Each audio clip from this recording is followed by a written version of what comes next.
Well, the reason why I want to run for office is because I honestly believe that we are in the middle right now of something, there's an old saying of strike while the iron's hot. I believe that right now is the time for people to step up, to get involved, and make a difference. I chose county commissioner not because it was the most effect that I could have, but because it sort of just fell into place. I wanted to run for state house, but there were other people who had been around for a while in the party that were running for those probably.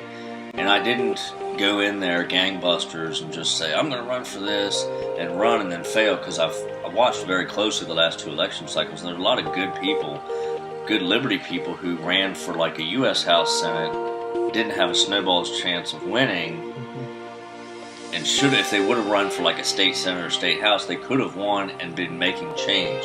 And I really, actually, it's weird, I've come to believe that actually if you want to change the country, it has to come from the ground up. So actually local and county elections are very, very important. What happened is people became dependent on the federal government and assumed that the money would always be there. And this is my argument for almost everything in my platform is that we need to decentralize government. You need to return the power to the states, the counties, and the people. Right now, everything's gone centralized. Mm-hmm. And like any other energy, if I could, I tell people, I'm like, you think about like if you were an electrician, I'd say, look, what happens when you have a lot of wattage in one area? It becomes volatile, right? It becomes dangerous. The same thing goes for government. The same thing goes for water. When there's a lot of water in one area, it becomes dangerous and volatile. The founders knew that. That's why they spread the power out, because they knew human nature is self-centered.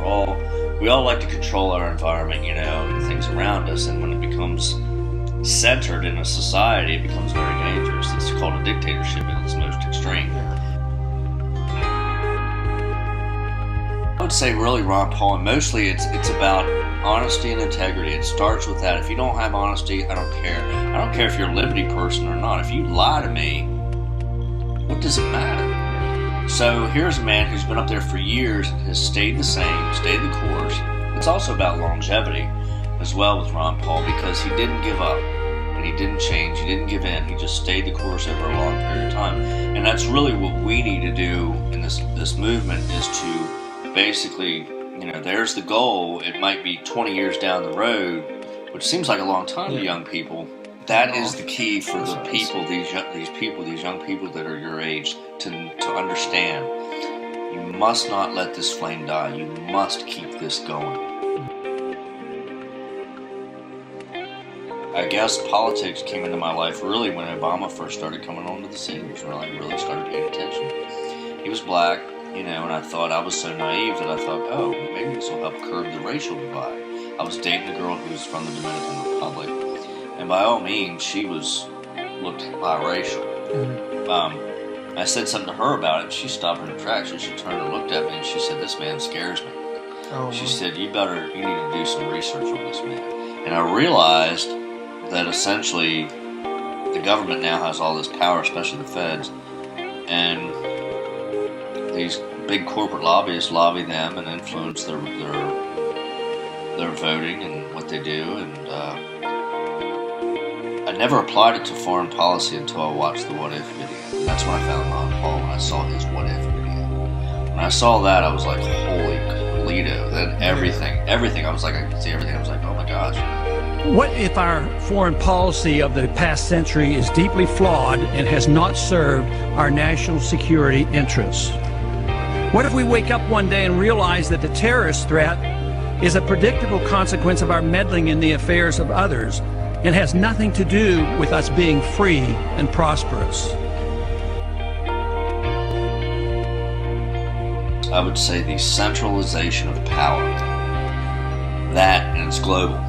The centralization of power, to me, is the most dangerous thing we have. Now, the cause of that, a lot of it is the Fed and central banks and the ability to create money out of thin air and destroy money and destroy wealth, That's the tool they use to do it, a lot of it. The Fed is the tool they use to manipulate state and county governments, local governments, because, like, if you review what happened during the economic downturn, you'll notice that the federal government hasn't cut their budget. they haven't even budgeted. And that's because they have the Fed, they have the printing presses, they can continue to do what they want, and they dole out to the states and counties and everything else money because they can create it out of thin air. And the states have then also, and the counties and the cities have had to cut their budgets. So it's a top-down structure. And the reason why it's a top-down structure, a big reason is because of the Fed, because they have a printing press. They create the dollar, they control the money. As I understand it, the founders, of course, if you look at the founders and what they did, it was never about the Democrats, Republicans, or Whigs, or whoever. It was about the issues. Unfortunately, now, Democrat versus Republican, they've got you divided, liberal versus conservative, left versus right, and these are used by the media to divide people, in my opinion. If you throw another party in there, it's just going to be more things for the media to just divide people, and we'll never get anything done. If you look throughout history, propaganda has been how government is used to manipulate people. Now, I mean, it's in everybody's living room, and at least the internet offers you the ability to sort of, filter it out and figure out what's the rest of the story, because it's not that they're telling you a lie, it's that they leave key points out that change the whole perspective of what really happened. Back in 1980, there was about 50 corporations that owned the news media in this country. We're down to 6.